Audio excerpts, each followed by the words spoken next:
நகரசபை உபதவிசாளர் பதவி பறிப்பு, சாவகச்சேரியில் முழு கடையடைப்பு போராட்டம். செம்மணியில் மீட்கப்படும் எண்புக்கூடுகள் தொடர்பில் DNA பரிசோதனை, அமைச்சர் அறிவிப்பு. எந்த விசாரணையையும் எதிர்கொள்ள நாங்கள் தயார், ஆணுரவின் எச்சரிக்கைக்கு நாமல் பதிலடி.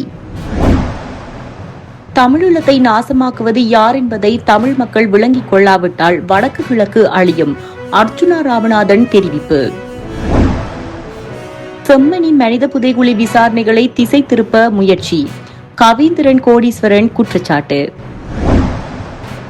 நாட்டை உலுக்கிய மருத்துவர் கொலை, யாழ்ப்பாணத்திலிருந்து இந்தியாவுக்கு செல்ல சந்தேக நபர் திட்டத்தின் பின்னணி.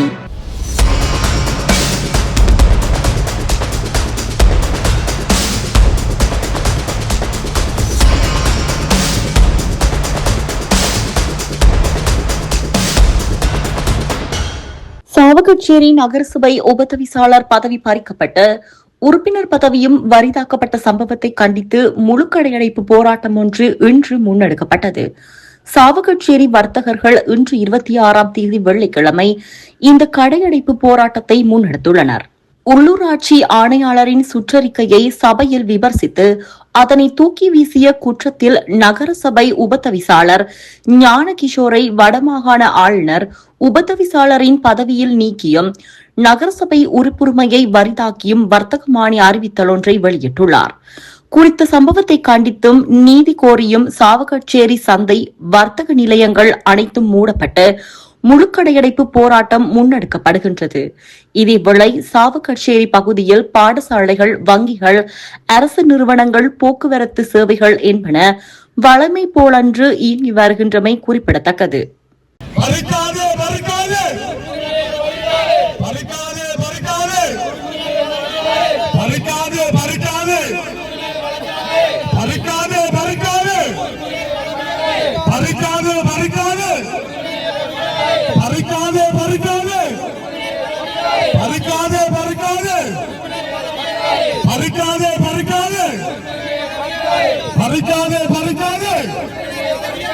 வேண்டும் வேண்டும் வேண்டும் வேண்டும் வேண்டும் வேண்டும் வேண்டும்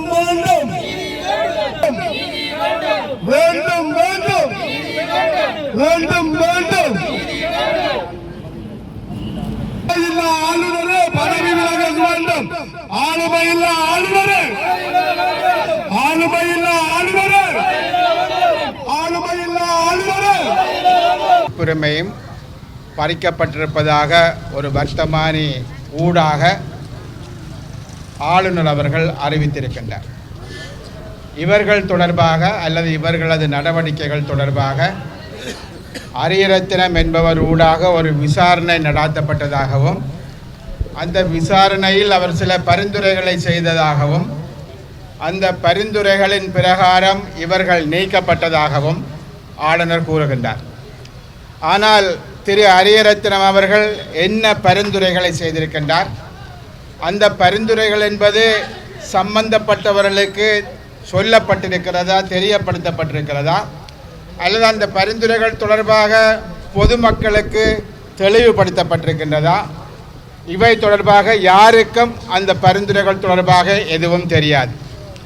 அவ்வாறான ஒரு சூழ்நிலையில் ஏதோ ஒரு இரகசியமான முறையில் செயற்படுவது போல அந்த பரிந்துரைகளின் பிரகாரம் தான் இவர்களை அவர்களது பதவிகளில் இருந்தும் உறுப்புரிமையிலிருந்தும் நீக்கி இருப்பதாக கூறுகின்றார். மக்களால் தெரிவு செய்யப்பட்டவர்களை நீக்குவதற்கு சரியான காரணங்கள் இருக்குமாக இருந்தால் அது ஒரு கட்சி அது தொடர்பான நடவடிக்கை எடுக்க வேண்டும், இல்லை நீதிமன்றம் அது தொடர்பான நடவடிக்கைகள் எடுக்க வேண்டும், அல்லது தேர்தல் ஆணையாளர் தொடர்பான நடவடிக்கை எடுக்க வேண்டும். ஜனாதிபதிக்கோ ஆளுநருக்கோ அல்லது வேறு தனிப்பட்ட நபர்களுக்கோ மக்களால் தெரிவு செய்யப்பட்டவர்களை நீக்குவதற்கான எந்த ஒரு அதிகாரமும் இருப்பதாக நாங்கள் அறியவில்லை. ஆனால் தனக்கு அந்த அதிகாரம் இருப்பதாக அவர் கூறுகிறார். இன்னும் குறிப்பாக சொல்வதாக இருந்தால் மாகாண சபைகள் இயங்காத நேரத்தில் அமைச்சர்களுக்கு இருக்கக்கூடிய அதிகாரம் தனக்கு இருக்கிறது என்ற அடிப்படையில் அவர் அந்த அதிகாரத்தின் பிரகாரம் இவர்களை நிறுத்தி இருப்பதாக கூறப்பட்டிருக்கின்றது. ஆகவே முதலாவதாக இந்த அரசாங்கம் என்ன செய்து கொண்டிருக்கிறது என்று சொன்னால் மாகாண சபை தேர்தல்களை பின்போட்டு கொண்டு மாகாண சபைக்கான அதிகாரங்கள் அனைத்தையும் தனது பொம்மையான கைப்பாவையான ஆளுநரிடம் கொடுத்து அந்த ஆளுநரூடாக தான் விரும்பிய அனைத்தையும் செய்கின்ற ஒரு போக்கினை நாங்கள் காணக்கூடியதாக இருக்கின்றது. இவ்வாறு செய்வதனூடாக சில நபர்களை உறுப்புரிமையிலிருந்து நீக்குவதனூடாக என்பிபி என்று சொல்லக்கூடிய ஆளும் தரப்பு அவர்கள் அந்த சபைகளை கைப்பற்றுவதற்கான முயற்சிகளை இதனூடாக மேற்கொள்வதற்கு ஆளுநர் வழிவகுத்து கொடுப்பதையும் நாங்கள் பார்க்கக்கூடியதாக இருக்கிறது. ஆகவே ஆளுநர் இது நடந்து முடிந்த விஷயம் என்பது அது சட்டவிரோதமானது மாத்திரமல்ல, மிக மோசமான ஜனநாயக விரோதமான ஒரு நடவடிக்கையாகத்தான் நாங்கள் பார்க்கின்றோம். ஆகவே இவ்வாறான நடவடிக்கைகள் தொடரக்கூடாது. இவ்வாறான நடவடிக்கைகள் ஒரு முன்மாதிரியாக இருக்கக்கூடாது. தமிழ் மக்களுக்கு இருக்கக்கூடிய ஜனநாயகம், அந்த ஜனநாயக உரித்து என்பது பறிக்கப்படக்கூடாது. ஆகவே அதற்கு எதிராக நாங்கள் குரல் கொடுக்க வேண்டிய, இவற்றை தடுத்து நிறுத்த வேண்டிய ஒரு தேவை ஏற்பட்டிருக்கின்றது. கிஷோர் என்பவர் அவர் செய்த விடயங்கள் எல்லாம் என்னவென்றால், ஒரு ஆணையாளர், அதாவது உள்ளூராட்சி ஆணையாளருடைய ஒரு சுற்று நிருபம் தொடர்பான தனது கருத்தை வெளியிட்டமை. ஒரு சுற்று நிருபம் தொடர்பான கருத்தை வெளியிடுவதொன்றும் தவறான பிரச்சனை கிடையாது. பாராளுமன்றத்தில் வரக்கூடிய சட்டங்களே விமர்சனங்களுக்கு உள்ளாக்கப்படுகிறது. அவ்வாறு உள்ளாக்கப்படுகிற பொழுது ஒரு ஆணையாளர் ஒரு சுற்று நிருபத்தை கொடுக்கிற பொழுது சுற்று நிருபம் தொடர்பான சரியை பிழையை கூறுவதற்கு உறுப்பினர்களுக்கும் சரி பொதுமக்களுக்கும் சரி அதனை விமர்சிப்பதற்கு அதில் உள்ள தவறுகளை சுட்டிக்காட்டுவதற்கு அவர்களுக்கு முழுமையான உரிமைகள் இருக்கின்றது. ஆகவே இவை தொடர்பாக நகர சபையில் பேசியதை காரணம் காட்டி, அவருக்கு அந்த உரித்து இல்லை என்பதை காரணம் காட்டி எமது ஆளுநர் அவர்கள் இந்த முடிவுக்கு வந்திருப்பது வேதனை அளிக்கக்கூடிய விஷயம் மாத்திரமல்ல, உண்மையாகவே ஆளுநர் ஒரு விஷமத்தனமான நடவடிக்கையில் ஈடுபட்டு கொண்டிருப்பதாகத்தான் நாங்கள் பார்க்கின்றது. அவர் தொடர்ந்து ஆளுநராக இருப்பதற்காக ஆளுங்கட்சியை அவர்கள் ஆளுங்கட்சிக்கு காவடி எடுக்க வேண்டுமாக இருந்தால் அதற்காக ஜனநாயக உரிமைகளை காலில் போட்டு புதைக்க முடியாது. ஆகவே ஆளுநர் அந்த விடயங்களை புரிந்து கொள்ள வேண்டும். மக்களால் தெரிவு செய்யப்பட்டவர்கள் அவர்களது கடமைகளை நிறைவேற்றுவதற்கு அரசாங்கமும் ஆளுநரும் அவர்களுக்கு உதவியாக இருக்க வேண்டுமே தவிர அவர்களது ஜனநாயக உரிமைகளை அவர்கள் மட்டுப்படுத்துவதாக கட்டுப்படுத்துவதாக இருக்கக்கூடாது. ஆகவே நாங்கள் எதிர்பார்க்கின்றோம் ஆளுநர் தான் விட்ட தவறை அவர் திருத்திக் கொள்ள வேண்டும். அரசாங்கம் இவ்வாறான ஆளுநர்கள் செய்கின்ற நடவடிக்கைகளை கட்டுப்படுத்த வேண்டும். அரசாங்கம் ஒரு பக்கத்தில் ஜனநாயகம் பற்றி பேசிக்கொண்டு, ஒரு பக்கத்தில் தான் ஊழல்வாதி அல்ல லஞ்சம்வாதி அல்ல என்று பேசிக்கொண்டு, மறுபக்கத்தில் ஜனநாயக விரோதமான நடவடிக்கைகளுக்கு தூண்டுகோலாக ஜனாதிபதியோ அரசாங்கமோ இருப்பதும் அருவருக்கத்தக்க ஒரு செயலாகும். ஆகவே அவ்வாறான நடவடிக்கைகளை இவர்கள் இந்த அரசாங்கமும் சரி அரசாங்கத்தின் கீழ் இருக்கக்கூடிய ஆளுநரோ அல்லது அவர்களுக்கு கீழ் இருக்கக்கூடிய ஏனைய உத்தியோகத்தர்களோ தமது கடமைகளை தமது உரிமைகளை உணர்ந்து நடந்து கொள்ளுங்கள். ஆகவே அனாவசியமாக மக்களால் தெரிவு செய்யப்பட்டவர்களை இடைநிறுத்தி நீங்கள் ஒரு ஜனநாயக விரோதமான நடவடிக்கைகளில் ஈடுபட வேண்டாம் என்று கேட்டுக்கொள்கின்றோம். இவற்றுக்கு சரியான தீர்வை நோக்கி நாங்கள் ஒரு பக்கத்தில் நாங்கள் நீதிமன்றத்தை அணுகின்ற அதே சமயம் நிச்சயமாக ஒரு தொடர் மக்கள் போராட்டங்கள் என்பது பரந்து விரிந்த அளவில் கொண்டு செல்வதற்கு ஒரு ஆரம்ப புள்ளியாக அரசாங்கமும் கவர்னரும் ஏற்படுத்தி இருக்கிறார்கள் என்ற அச்சம் எங்களுக்கு ஏற்பட்டிருக்கின்றது. ஆகவே இந்த போராட்டம் அரசாங்கம் தன்னை திருத்திக் கொள்ளாவிட்டால் நிச்சயமாக இது பரந்து விரிந்து செல்கின்ற ஒரு போராட்டமாக படிப்படியாக மாற்றமடையும். அதனை எதிர்கொள்வதற்கு அரசாங்கம் தயாராக இருக்க வேண்டும் என்று நாங்கள் கேட்டுக்கொள்ள விரும்புகின்றோம். நன்றி. ஆளுநர் அவர்களினாலே அவருடைய பதவியும் பறிக்கப்பட்டு அவருடைய உறுப்புரிமையும் ரத்து செய்யப்பட்டு வர்த்தமானி வெளியிடப்பட்டிருக்கின்றது. ஆளுநருடைய இந்த ஜனநாயக விரோதமான செயல்பாட்டை நாங்கள் மிகவும் வன்மையாக கண்டிக்கின்றோம். கிஷோர் அவர்கள் நகரசபை விவாதத்தின் பொழுது ஆணையாளரினால் உள்ளூராட்சி ஆணையாளரினாலே வெளியிடப்பட்டிருந்த ஒரு சுற்று நிருபம் ஒன்று COC சான்றிதழ் தொடர்பாக போரால் பாதிக்கப்பட்ட மக்களுடைய நலன்களை கருத்தில் கொள்ளாமல் பொறுப்பற்ற விதமாக வெளியிடப்பட்ட அந்த சான்றிதழ் காரணமாக நூற்றுக்கணக்கான வர்த்தகர்கள் பாதிக்கப்படக்கூடிய ஒரு ஆபத்து இருப்பதை உணர்ந்து கொண்டு அந்த சுற்று நிருபத்தில் இருக்கக்கூடிய குறைபாடுகளை சுட்டி காட்டி சபையிலே சற்று கோபமாக அவர் உரையாற்றினார். அதற்காக அவருக்கு இருக்கக்கூடிய அந்த ஜனநாயக உரிமையின் அடிப்படையிலே ஒரு மக்களால் தெரிவு செய்யப்பட்ட ஒரு சபையிலே மக்களால் தெரிவு செய்யப்பட்ட ஒரு பிரதிநிதி, அதுவும் ஒரு உபதவிசாளர், உள்ளூராட்சி ஆணையாளர் பொறுப்பற்ற விதமாக வெளியிட்ட அந்த சுற்றறிக்கைக்கு அறிக்கையை நிராகரித்து கருத்து சொன்ன ஒரே காரணத்திற்காக வேறு எந்தொரு தவறும் அவர் மீது சுட்டிக்காட்டப்பட்டிருக்கவில்லை. அவ்வாறான தவறுகள் எதுவும் அவர் செய்ததாக இல்லை. அப்படி இருக்கத்தக்கதாக வெறுமனே இவ்வாறான ஒரு காரணத்திற்காக ஒரு விசாரணை என்ற பெயரிலே ஒரு விசாரணை ஒன்றை கண்டுடைப்புக்காக நடத்திவிட்டு அவரை இந்த பதவியிலிருந்து நீக்கியது என்பது முழுக்க ஒரு ஜனநாயக விரோதமான ஒரு செயல்பாடு. இந்த சபைகள் எங்களுடைய கட்சியினுடைய ஆதிக்கத்திலே இருக்கின்ற பொழுது இவர்கள் ஒவ்வொருவருடைய செயல்பாடுகளும் மக்கள் மத்தியிலே அந்த செயல்பாடுகளுக்கு நம்பிக்கையை வளர்த்து கொண்டு வருகின்ற பொழுது இதை சகிக்க முடியாத என்பிபியினருடைய தூண்டுதலினால் ஒரு அரசியல் நோக்கம் ஒன்றை நிறைவு செய்ய வேண்டும் என்பதற்காக வேண்டுமென்றே ஆளுநர் இவ்வாறான ஒரு அரசியல் பழிவாங்கல் நடவடிக்கை செய்திருக்கிறார் என்பதுதான் எங்களுடைய குற்றச்சாட்டு. அதிலும் குறிப்பாக இந்த ஆளுநர் அவரை ஆளுநராக நியமித்து அவருக்கு அந்த பதவி பிச்சையை கொடுத்தது இந்த அனுரகுமார திசாநாயக்க அரசாங்கம். அதன் காரணமாக அவர் அந்த அனுரவுக்கு விசுவாசமாக தமிழர் தேசத்திலே இத்தகைய இனவாத செயல்பாடுகளை அனுரவினுடைய அரசு முன்னெடுத்தாலும் அதை மூடி மறைத்து என்பிபிக்கு வெள்ளையடிக்கிற செயல்பாடுகளை மட்டும்தான் அவர் செய்து கொண்டிருக்கின்றார். உங்கள் எல்லோருக்கும் தெரியும், அனுரகுமார திசாநாயக்கா ஜனாதிபதியாக பதவியேற்ற பிற்பாடு கடந்த 25ஆம் ஆண்டு ஜனவரி மாதம் யாழ்ப்பாண மாவட்டத்திற்கு விஜயம் செய்த பொழுது 25ஆம் ஆண்டு ஜனவரி 31ஆம் தேதி யாழ்ப்பாண மாவட்ட செயலகத்திலே ஜனாதிபதி அனுரவினுடைய தலைமையிலே மாவட்ட ஒருங்கிணைப்பு குழு கூட்டம் நடைபெற்றிருந்தது. அந்த சந்தர்ப்பத்திலே பாராளுமன்ற உறுப்பினர் கஜேந்திரகுமார் பொன்னம்பலம் அவர்கள் ஜனாதிபதியிடம் ஒரு கேள்வியை கேட்டிருந்தார். தையிட்டியிலே தமிழ் மக்களுக்கு சொந்தமான உறுதிக்காணிகள் சட்டவிரோதமாக இராணுவத்தினரால் ஆக்கிரமிக்கப்பட்டு சட்டவிரோதமாக ஒரு விகாரை அமைக்கப்பட்டிருக்கிறது. அந்த விகாரை அகற்றப்பட்ட அந்த காணிகள் வழங்கப்பட வேண்டும், அது தொடர்பாக உங்களுடைய பதில் என்ன என்று கேட்ட பொழுது ஜனாதிபதி வாய் திறப்பதற்கு முன்னதாக ஆளுநர் வேதநாயகன் அவர்கள் தனக்கு பதவி தந்த இந்த அனுரவுக்கு விசுவாசத்தை வெளிப்படுத்துவதற்காக முந்திக் கொண்டு சொன்னார், அந்த மக்கள் மாற்றிடத்தை பெற்றுக்கொள்வதற்கு தயாராக இருக்கிறார்கள் என்று ஒரு அப்பட்டமான பொய்யொன்றை சொல்லியிருந்தார்.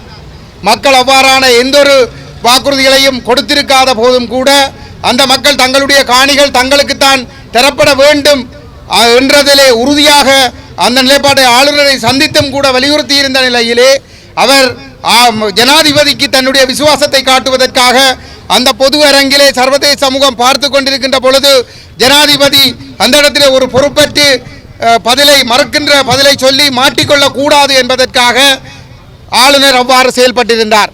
அவருக்கு உடந்தையாக அப்பொழுது அங்கே நாடாளுமன்ற உறுப்பினராக கொண்டிருந்த சுயேட்சை குழு உறுப்பினர் அர்ச்சுனா ராமநாதனும் அந்த ஜனாதிபதிக்கு வக்காலத்து வேண்டி அந்த விகாரை இடிக்க தேவையில்லை, அந்த மக்களுக்கு காணி கொடுக்க தேவையில்லை, எங்கேயாவது தண்ணீலா காட்டிலே காணியை கொடுத்து மாற்றிடத்தை கொடுங்கள் என்று சொல்லி வக்காலத்து வேண்டி இருந்ததும் நடைபெற்ற ஒரு சம்பவம்.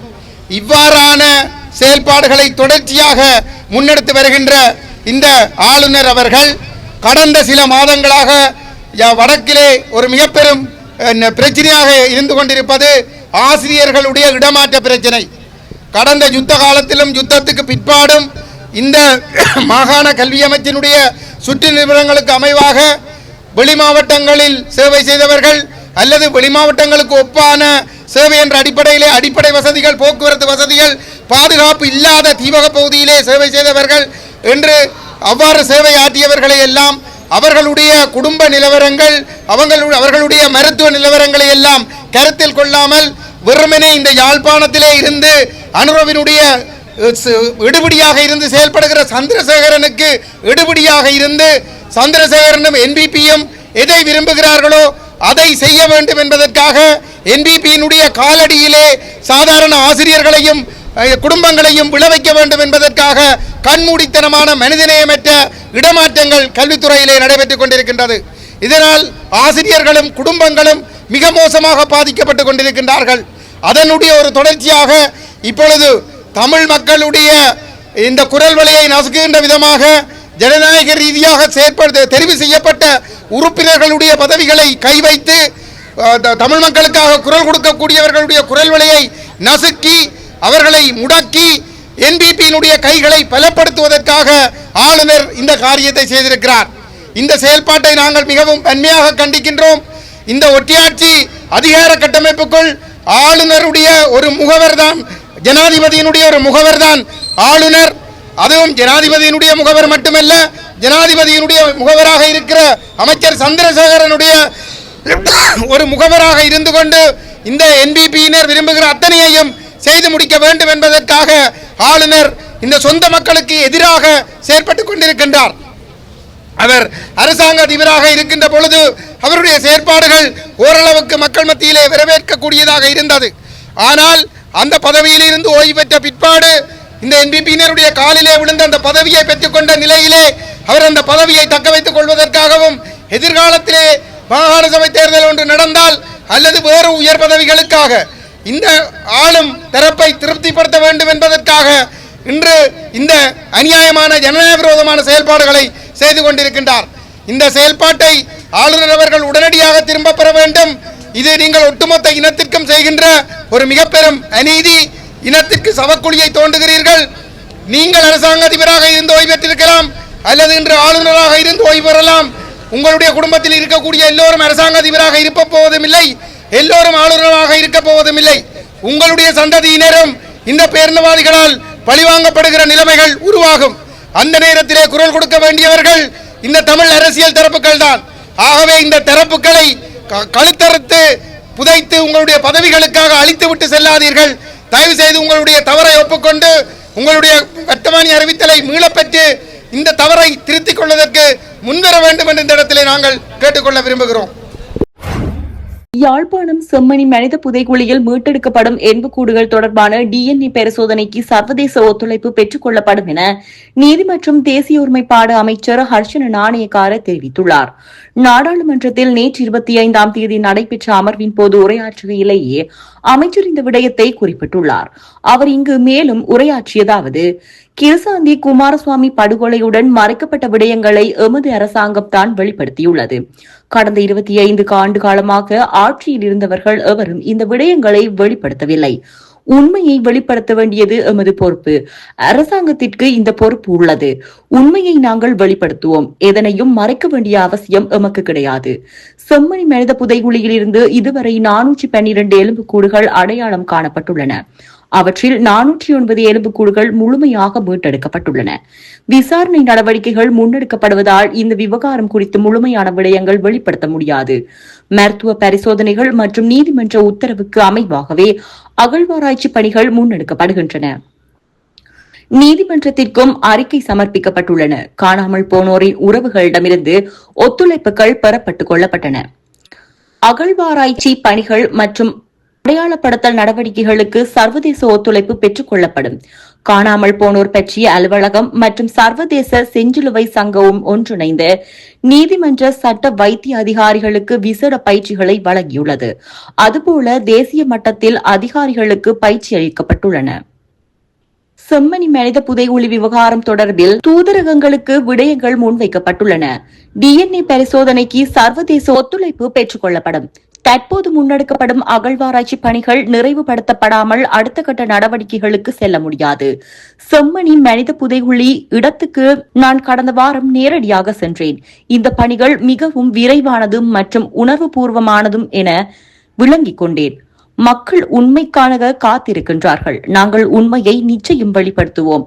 எவரையும் பாதுகாக்கவோ உண்மையை மறைக்கவோ வேண்டிய அவசியம் எமக்கு கிடையாது என தெரிவித்துள்ளார். எங்கும் ஓடிப்போகும் எண்ணமோ தேவையோ எங்களுக்கு இல்லை என நாடாளுமன்ற உறுப்பினர் நாமல் ராஜபக்ஷ தெரிவித்துள்ளார். இதுகுறித்து மேலும் தெரிவித்த அவர், ஜனாதிபதி நாடாளுமன்றத்தில் வந்து கைது, விசாரணை மற்றும் தீர்ப்புகள் குறித்து முன்னறிவிப்பு வழங்குவது ஒரே மேசையிலிருந்து காவல்துறை, சிஐடி மற்றும் நீதிமன்றங்களை இயக்குபவரை போல் தோன்றுவதாக நாமல் தெரிவித்துள்ளார். இது ஒரு ஜனாதிபதியிடமிருந்து மக்கள் எதிர்பார்ப்பது அல்ல என்று அவர் சுட்டிக்காட்டியுள்ளார். மக்கள் தெரிந்து கொள்ள விரும்புவது மிக எளிது. அதிகரித்து வரும் வாழ்க்கை செலவு அரசாங்கத்தின் தீர்வு என்ன என்பதையே அவர்கள் கேட்கிறார்கள் என அவர் குறிப்பிட்டுள்ளார். விசாரணைக்கு உட்படுத்த வேண்டிய வழக்குகள் இருந்தால் அவை சட்டத்தின்படி செல்ல அனுமதிக்கப்பட வேண்டும் என்றும் அதை பற்றி அரசியல் மேடைகளில் கருத்துரைக்க கூடாது என்றும் நாமல் குறிப்பிட்டுள்ளார்.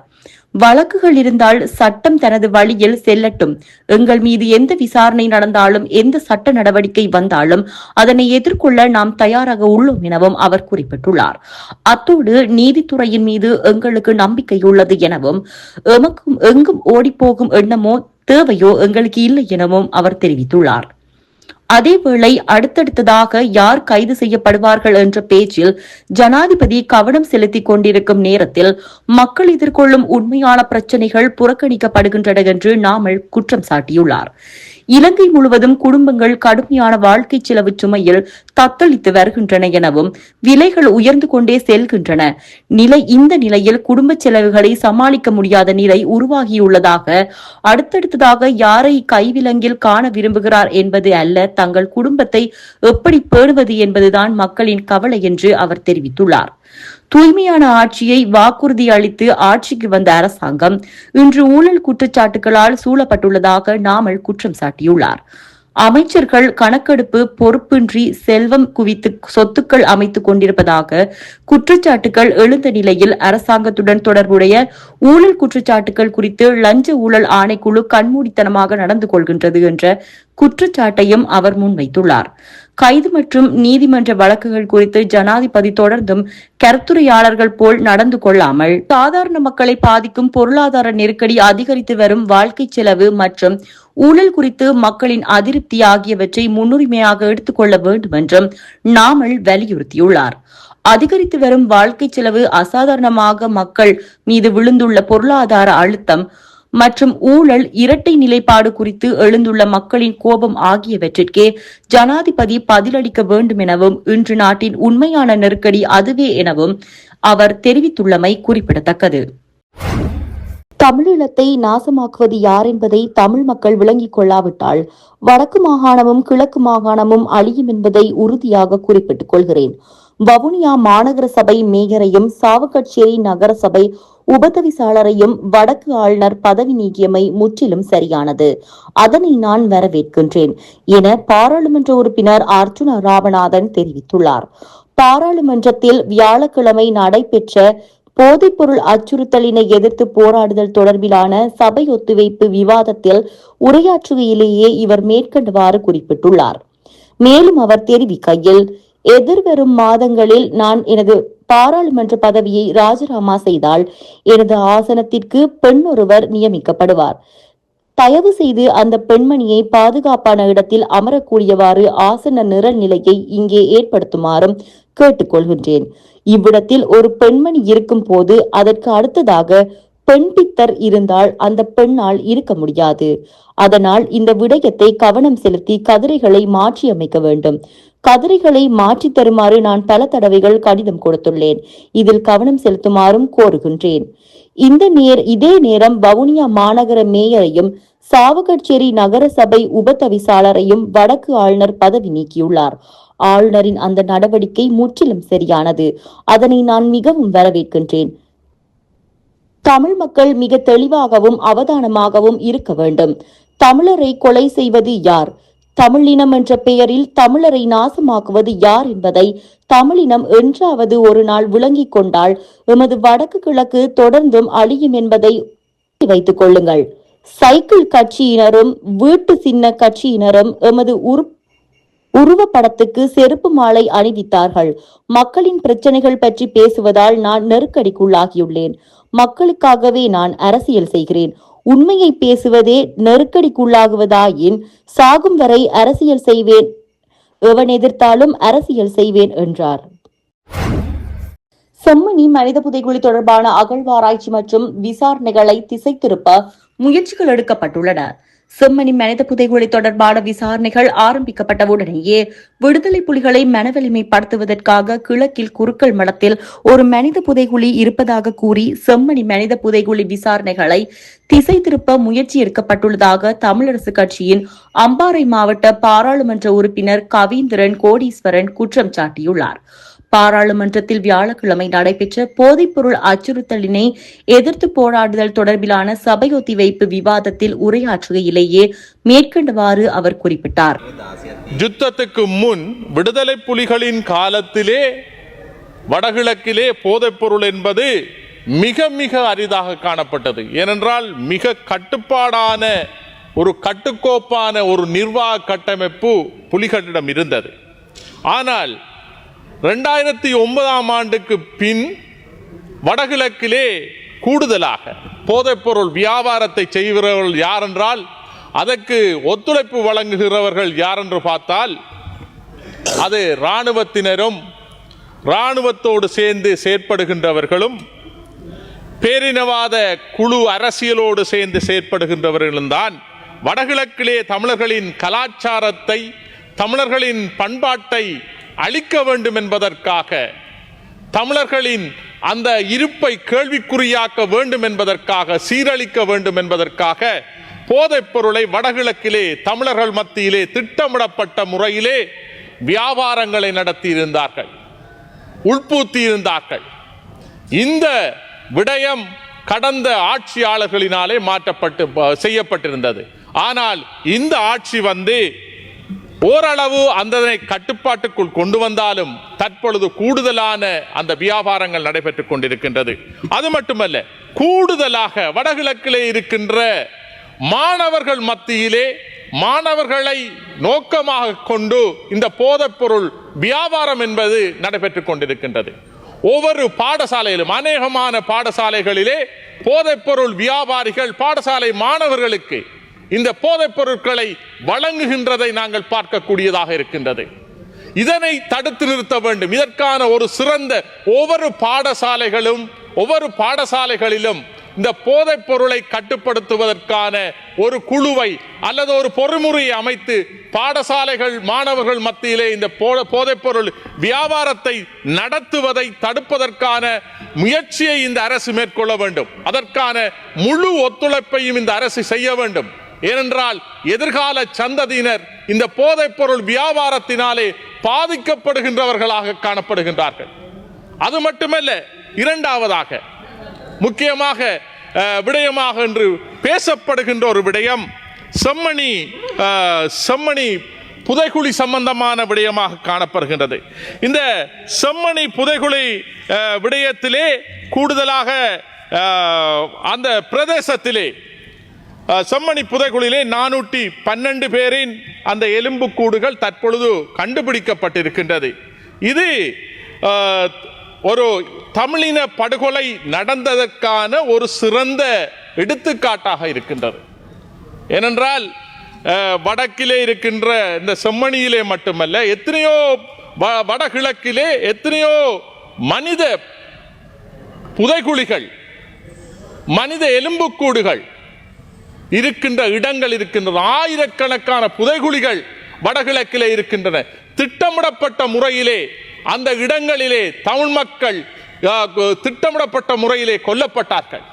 அநியாயமாக சிறுவர்கள், குழந்தைகள், பெரியவர்கள் என்று இல்லாமல் அனைவரையும் கொலை செய்யப்பட்டார்கள். என்று 400க்கும் மேற்பட்டவர்கள் அங்கே எடுக்கப்பட்டிருக்கின்றது.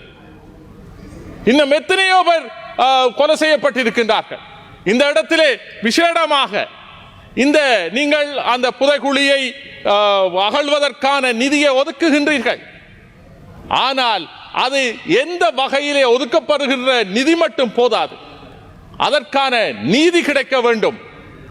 அது சர்வதேச நியமங்களுக்கு ஏற்ப தடயவியல் நிபுணர்களினாலே அந்த பரிசோதனை மேற்கொள்ளப்பட வேண்டும். சர்வதேச பொறிமுறைக்கமைய அந்த அகழ்வு ஆராய்ச்சிகள் நடைபெற வேண்டும். அந்த விடயங்களை நீங்கள் மேற்கொண்டீர்களா? அந்த நேரத்திலே நடந்த படுகொலை நடக்கின்ற நேரத்தில் இருந்த இராணுவ அதிகாரிகள், அரசியல்வாதிகள், அதனோடு தொடர்புடைய குழுக்கள் இவர்களை கண்டறிய வேண்டும் என்றால் சர்வதேச பொறிமுறை ஒன்று வேண்டும். சர்வதேச நியமங்களுக்கேற்ப அந்த இடத்திலே அந்த ஆராய்ச்சிகளை நடக்கின்ற பொழுதுதான் நாங்கள் சரியான குற்றவாளிகளை கண்டுபிடித்து நாங்கள் குற்றவியல் நீதிமன்றத்துக்கு பாரப்படுத்த முடியும். இதனை அடிப்படையாக கொண்டுதான் அங்கே விசேடமாக அந்த சாட்சியாளராக இருந்த ராணுவ அதிகாரி ராஜசோம என்பவர், இந்த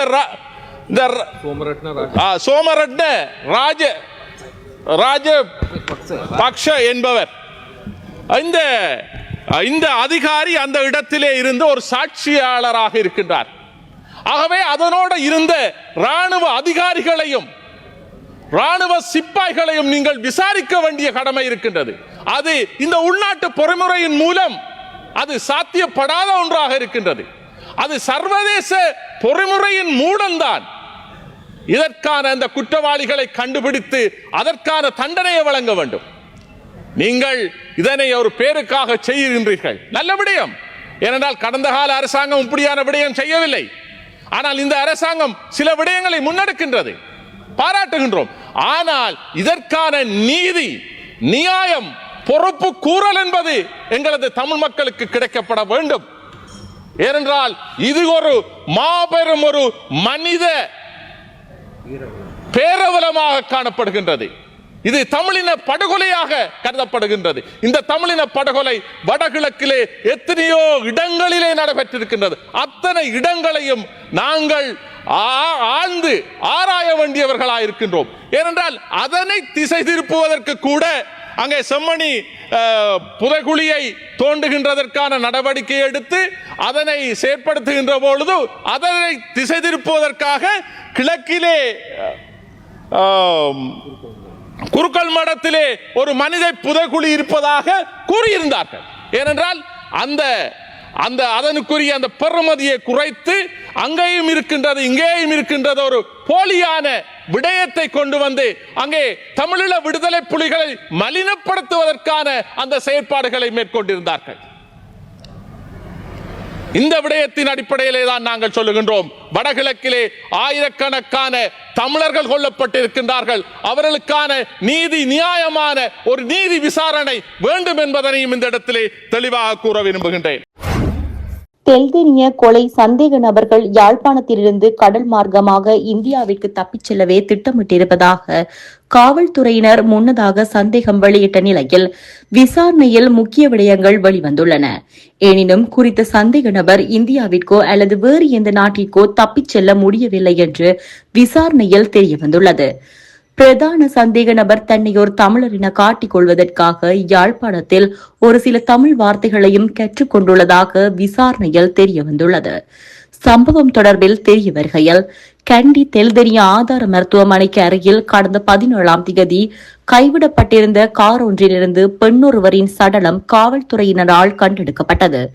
இந்த நிலையில் காவல்துறையினரின் நீண்ட தேடுதலின் பின்னர் சம்பவத்துடன் தொடர்புடைய பிரதான சந்தேக நபரையும் அவரது மனைவியையும் காவல்துறையினர் கடந்த 24ஆம் தேதி புதன்கிழமை யாழ்ப்பாணத்தில் வைத்து கைது செய்தனர். தாம் உயிரிழந்த பெண் தங்கியிருந்த அறைக்கு சென்றபோது அவர் தூக்கிட்ட நிலையில் இருந்ததாகவும் இதனால் அச்சமடைந்து சடலத்தை காரில் ஏற்றி கண்டி தெல்தெனியவுக்கு கொண்டு சென்றதாகவும் சந்தேக நபர் கூறுகின்றார். எவ்வாறாயினும் பிரேத பரிசோதனை அறிக்கைகள் இது கழுத்து நெரித்து கொலை செய்யப்பட்டது என்பதை உறுதிப்படுத்தியுள்ளது. மேலும் சந்தேக நபரால் ஏமாற்றப்பட்ட பெண்களுக்கு தான் அந்த நபரின் மூத்த சகோதரி என்று தன்னை அறிமுகப்படுத்திக் கொண்டு இந்த மோசடிகளுக்கு உதவி செய்ததாக மனைவி தெரிவித்துள்ளார். கைதான சந்தேக நபர் தான் யாழ்ப்பாணத்திலிருந்து வவுனியாவுக்கு அருகில் இருந்து குருநாகல் சென்று அங்குள்ள தனது ஏனைய 2 பிள்ளைகளையும் பார்த்து பின்னர் சடலத்தில் சரணடையவிருந்ததாக கூறினாலும் அவர் யாழ்ப்பாணத்திலிருந்து கடல் மார்க்கமாக இந்தியாவுக்கு தப்பிச் செல்லவே திட்டமிட்டிருந்ததாக காவல்துறையினர் முதலில் சந்தேகம் வெளியிட்டிருந்தனர். எனினும் சந்தேக நபர் இந்தியாவுக்கோ அல்லது வேறு எந்த நாட்டிற்கோ தப்பிச் செல்ல முயற்சிக்கவில்லை என்று விசாரணையில் தெரியவந்துள்ளது. சந்தேக நபரிடம் அதிக அளவு பணம் இல்லாததே இதை உறுதிப்படுத்துவதாக காவல்துறையினர் தெரிவித்துள்ளனர்.